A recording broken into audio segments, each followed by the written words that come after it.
तो आज मैं आपको एक अनोखी रहस्यमय कहानी सुनाऊंगी। अगर आप चैनल पर नए हैं तो अभी सब्सक्राइब कर ले, क्योंकि यह मेरा दूसरा नया चैनल है। तथा कहानी पूरा देखे, अंत में एक अनोखा रहस्य छुपा है। धन्यवाद। तो सुनिए। एक बहुत बड़े और शक्तिशाली राज्य में राजा धनंजय नाम का एक शासक था।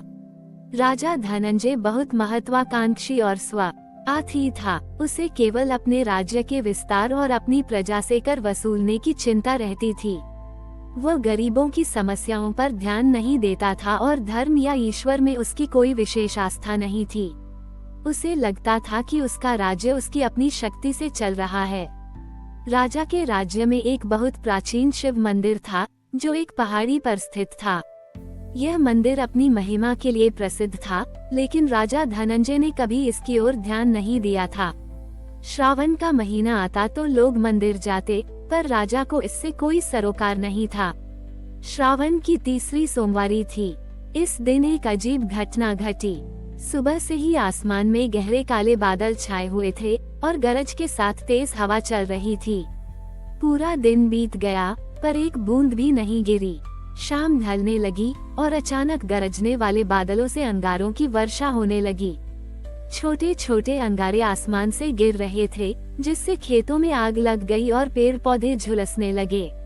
यह एक भयानक और अविश्वसनीय दृश्य था। पूरे राज्य में हाहाकार मच गया। लोग डरकर अपने घरों में छिप गए।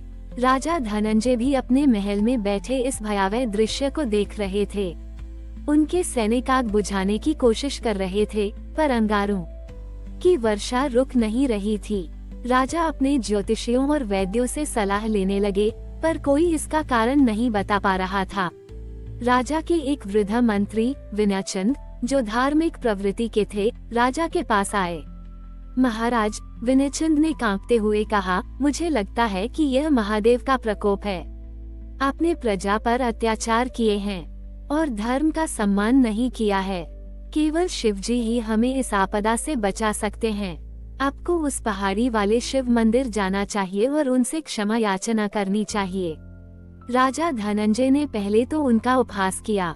क्या ये पागलपन है? पत्थरों की पूजा करने से अंगारे रुक जाएंगे? ये सब बकवास है। लेकिन जब चारों ओर विनाश फैलने लगा और कोई रास्ता नहीं बचा, तो राजा के मन में भय उत्पन्न हुआ। अनिच्छा से उन्होंने मंदिर जाने का फैसला किया, ये सोचकर कि शायद यह एक अंतिम उपाय हो। राजा धनंजय अपने मंत्रियों के साथ कांपते हुए कदमों से पहाड़ी मंदिर की ओर बढ़े। रास्ते में अंगारों की वर्षा जारी थी, जिससे कई लोग झुलस रहे थे। जब वे मंदिर पहुंचे, तो उन्होंने देखा कि पुजारी और कुछ भक्त डरकर भीतर छिपे हुए थे। राजा ने शिवलिंग पर जल चढ़ाया, लेकिन उनके मन में अब भी पूरी श्रद्धा नहीं थी, केवल भय था। उन्होंने प्रार्थना करने की कोशिश की, लेकिन शब्द नहीं निकल रहे थे। उनकी आंखें अंगारों की वर्षा से झुलसते खेतों पर थीं। तभी मंदिर के गर्भगृह से एक गंभीर और गूंजती हुई आवाज आई, हे धनंजय, तुमने अपनी प्रजा का शोषण किया, अपनी शक्ति पर घमंड किया और धर्म का अपमान किया। तुम्हारी धरती पर जल नहीं, आग बरसेगी, क्योंकि तुमने अपनी प्रजा की आंखों में आंसू बरसाए हैं। जब तक तुम्हारे मन से स्वार्थ और अहंकार का अंधकार नहीं मिटेगा, ये वर्षा नहीं रुकेगी। राजा धनंजय ये सुनकर भयभीत हो गए। यह आवाज साक्षात महादेव की थी। उनके मन का सारा अहंकार पल भर में चूर चूर हो गया।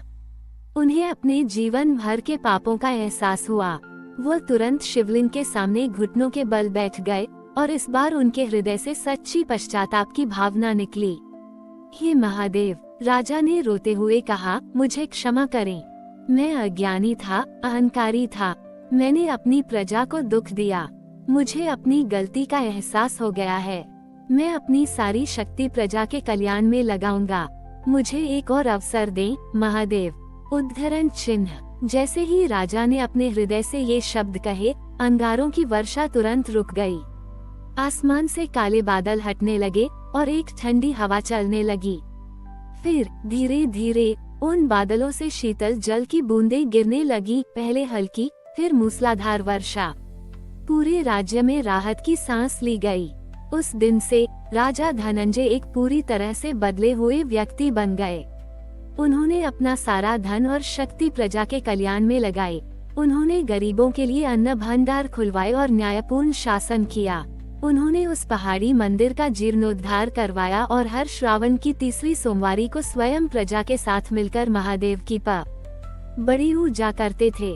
श्रावण की तीसरी सोमवारी उस राज्य में केवल एक त्योहार नहीं बल्कि अहंकार भंजन दिवस के रूप में मनाई जाने लगी, जो ये सिखाती है कि महादेव की कृपा तभी मिलती है जब व्यक्ति अपने स्वार्थ और अहंकार का त्याग कर विनम्रता और करुणा का मार्ग अपनाता है। ये कहानी धनंजय के राज्य में आज भी यह याद दिलात बड़ी ही है कि शिवजी का प्रकोप जितना भयानक हो सकता है, उनकी करुणा उससे कहीं अधिक विशाल है और वे केवल सच्चे हृदय से की गई पश्चाताप को स्वीकार करते हैं। राजा धनंजय का हृदय परिवर्तन अभयपुर राज्य के लिए एक नया सवेरा लेकर आया। अब वे केवल राजा नहीं बल्कि धर्मंजय के नाम से जाने जाने लगे थे, जिसका अर्थ था धर्म का विजेता। उनका शासन अब शक्ति और स्वार्थ पर नहीं बल्कि न्याय, करुणा और प्रजा के कल्याण पर आधारित था। धर्मंजय ने अपने राज्य में व्यापक सुधार किए। उन्होंने ये सुनिश्चित किया कि कोई भी व्यक्ति भूख से पीड़ित न हो। उन्होंने अन्न के भंडार हमेशा खुले रखे और जरूरतमंदों तक पहुंच सुनिश्चित की। उन्होंने कर प्रणाली को न्यायसंगत बनाया, जिससे किसानों पर अनावश्यक बोझ न पड़े। राजा स्वयं गांव-गांव जाकर प्रजा की समस्याएं सुनते और उनका समाधान करते। जिस पहाड़ी पर स्थित शिव मंदिर में उन्हें बोध हुआ था, धर्मंजय ने उसका बड़े पैमाने पर जीर्णोद्धार करवाया। उन्होंने वहां एक विशाल धर्मशाला और एक गुरुकुल भी स्थापित किया। गुरुकुल में बच्चों को न केवल विद्या दी जाती थी बल्कि नैतिकता, विनम्रता और सेवा भाव के पाठ भी पढ़ाए जाते थे। राजा ने अपने गुरु विनिचम दत्त को सम्मानपूर्वक राज्य का मुख्य आध्यात्मिक सलाहकार नियुक्त किया। अहंकार भंजन दिवस श्रावण की तीसरी सोमवारी को राज्य का सबसे महत्वपूर्ण पर्व बन गया था। इस दिन राजा स्वयं राजसी वस्त्र त्याग कर साधारण वेशभूषा में मंदिर आते और अपने हाथों से मंदिर की साफ सफाई करते। वे प्रजा के साथ बैठकर भोजन करत और अपने जीवन के अनुभव साझा करते हुए उन्हें अहंकार त्यागने और विनम्रता अपनाने की प्रेरणा देते। राज्य के सभी धनी और प्रभावशाली लोग भी इस दिन अपने धन का प्रदर्शन करने के बजाय चुपचाप सेवा कार्यों में लगे रहते थे। कभी किसी वृद्ध की सहायता करते तो कभी सार्वजनिक स्थानों को स्वच्छ करते।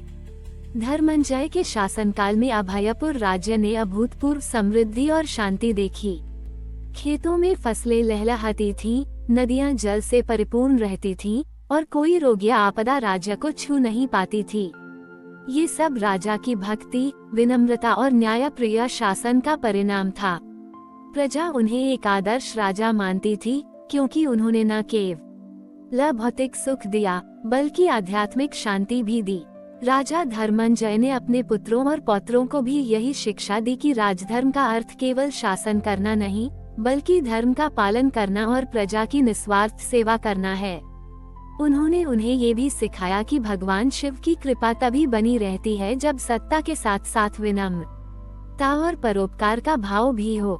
जब राजा धर्मंजय ने अपनी वृद्धावस्था में देह त्यागी तो पूरा राज्य शोकाकुल था, लेकिन उनके मन में एक असीम शांति थी। उन्हें उसी शिव मंदिर के पास समाधि दी गई जहां उन्हें जीवन का सच्चा ज्ञान प्राप्त हुआ था।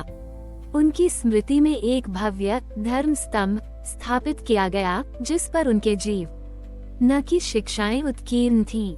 आज भी श्रावण की तीसरी सोमवारी पर अभयपुर में अहंकार भंजन दिवस पूरे श्रद्धा और उत्साह के साथ मनाया जाता है। ये केवल एक धार्मिक अनुष्ठान नहीं बल्कि एक सांस्कृतिक और नैतिक पर्व है जो राजा धर्मंजय की विरासत को जीवित रखता है। ये पर्व अभयपुर की नई पीढ़ियों को ये याद दिलाता है कि सच्चा नेतृत्व और सच्ची शक्ति अहंकार में नहीं बल्कि विनम्रता, करुणा और ईश्वर के प्रति अटूट विश्वास में निहित है, और शिव की कृपा उन्हीं पर बरसती है जो अपने मैं को त्याग कर हम के लिए जीते हैं। अभयपुर राज्य आज भी धर्म और न्याय के एक आदर्श उदाहरण के रूप में जाना जाता है।